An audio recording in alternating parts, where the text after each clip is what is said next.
Welcome to Virtual Reality Corner with Eric, Becky, and Joey. Today's episode of Virtual Reality Corner, we're going to be explaining the basics of virtual reality. As you can see here, we're watching Joey here do a little game simulation on using his HMD, head-mounted display. The neat thing about this HMD is it's connected to the computers through a cable, and there's two little monitors displaying his actual virtual reality, and the monitors in there are placed the correct width of your eyes apart, so it seems real, and you get depth perception with it.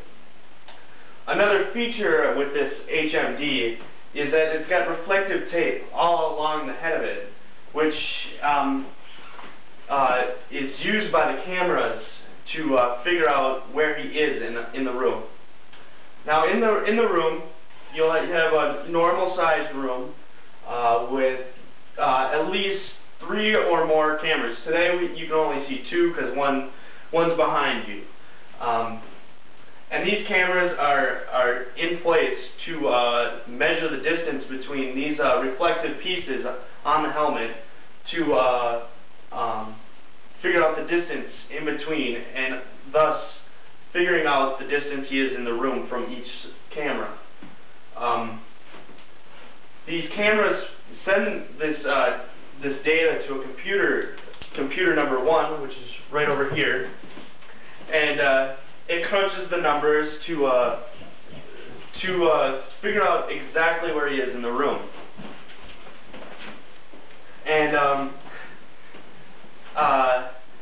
these cameras use infrared light to figure out the place of where exactly he is, and you'll get a numerical number which is used by the computer to tell exactly where it is.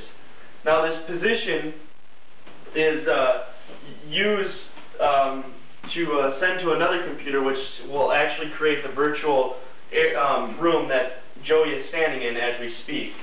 This computer sends this data through a network, through the network router, over a Cat5 cable, also known as an Ethernet cable, to computer number 2, which is pretty much a computer that's just a video game.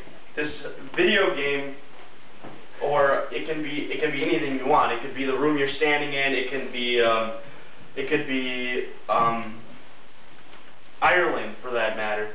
But it takes that position that computer 1 is figuring out and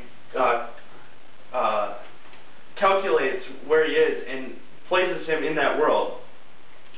Now, computer program writers write code so that this input can be actually used. Now, a little demonstration of how infrared light is used through the cameras.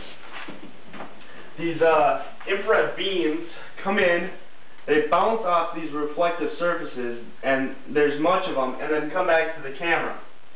So this camera does 2 things. It produces infrared light, and also it receives the infrared light and then sends this data to computer 1. And through this, Joey can see anything. Alright, now we have benefits of virtual reality. There are many benefits for virtual reality. One such is psychological aspect. People use this to help get over post-traumatic stress disorder.